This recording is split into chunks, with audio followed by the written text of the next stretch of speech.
First నుంచి ఒకటే కొట్టుకుంటున్నాం. మేము మా అసోసియేషన్లో డాన్సర్స్కి రావాల్సిన పేమెంట్స్ ప్రొడ్యూసర్స్ మాకు ఇస్తున్నా సరే కొంతమంది ఇన్ఛార్జీలు కమిషన్ రూపంలో తినేస్తున్నారు. సో వాటి మీదనే మా పోరాటం. కానీ దాన్ని వేరే వేరే టాపిక్స్ మీద డైవర్ట్ చేసి అనవసరంగా లేనిపోని వాటి మీద ఫోకస్ చేస్తున్నారు తప్ప ఉన్న విషయం ఏంటనేది బయటికి రావట్లేదు. సో ఇప్పుడు జరిగింది కూడా అదే, దాని గురించే మీటింగ్. మేము వచ్చాము, మా వివరణ అంతా ఇచ్చాము, ఏం ఫ్రాడ్ జరుగుతుంది, ఎలా జరుగుతుంది అనేది మేము మొత్తం వివరించాము. వాళ్ళ కింద మాట్లాడి వాళ్ళకు ఫైనల్ డెసిషన్ చెప్తారు. సో దాన్ని బట్టి మేమేం డెసిషన్ తీసుకోవాలనేది మా సభ్యులతో మేము మాట్లాడి డెసిషన్ తీసుకుంటాం. ఇది ఇప్పుడు అఫీషియల్గా ఏదైనా ఇస్తేనే కదండి అవుతుంది. ఇప్పుడు మనిషి నేను చచ్చిపోతున్నాను అని అంటే నమ్ముతారా? చచ్చిపోయిన తర్వాత నమ్ముతారా? చిన్న లాజిక్.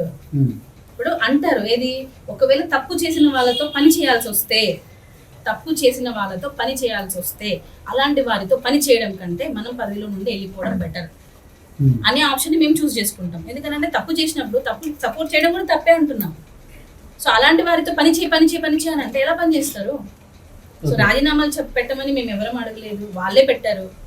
వన్స్ రాజీనామా పెట్టిందంటే ఆ పోస్ట్ ఖాళీ, వాటికి ఎలక్షన్స్కి వెళ్ళిపో. గతంలో కూడా ఇలాగనే వేరే బాడీలో ఉన్న వాళ్ళు ఇదే ఫెడరేషన్ కి రాజీనామాలు ఇచ్చారు. అప్పుడు ఏం చెప్పారు? మీ అసోసియేషన్ లో ఇవ్వండి అని చెప్పారు.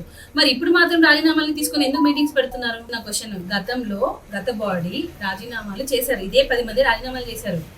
మరి అదే 10 మందిని ఫెడరేషన్ లో ఇచ్చినప్పుడు ఇది మీ సమస్య, మీరే పరిష్కరించుకోండి అని మా అసోసియేషన్ కి పంపించేశారు. ఇప్పుడు మాత్రం రాజీనామాలు చేసినా కూడా మాకు పంపించకుండా వాళ్ళే డీల్ చేస్తున్నారు. అంటే దీని వెనక ఏంటి అంటున్నా? మాకు పంపించాలి కదా, మా అసోసియేషన్ మీరే అంటున్నారు కదా, మాకు పంపించాలి కదా. ఇప్పుడు ఎన్నికలు జరగాలంటే ఫెడరేషన్ అనుమతి లేకుండా ఎన్నికలు జరగకూడదు అని ఎక్కడ లేదు సార్. ఇప్పుడు ఇక్కడ చూడండి, నాకు కరెక్ట్ టైంకి మా పేపర్స్ కూడా వచ్చాయి. ఇప్పుడు ఇక్కడ ఏముంది? తెలుగు చలనచిత్ర పరిశ్రమ కార్మిక సమాఖ్య ఫెడరేషన్ వారు ప్రతినిధుల ద్వారా లేదా కార్మిక శాఖ అధికారుల ద్వారా ఎన్నికలు జరుపుకోవాలి. అంతే తప్ప ఓన్లీ ఫెడరేషన్ ద్వారానే ఎన్నికలు జరుపుకోవాలని లేదు సార్. ఇప్పుడు మేము మా అసోసియేషన్ లో ఒక ఫ్రాడ్ జరిగింది సార్, మా దాంట్లో ఒక ఫ్రాడ్ జరిగింది. మేము ఆల్రెడీ దాన్ని జనరల్ బాడీలో పెట్టి మేము ప్రూవ్ చేసాము.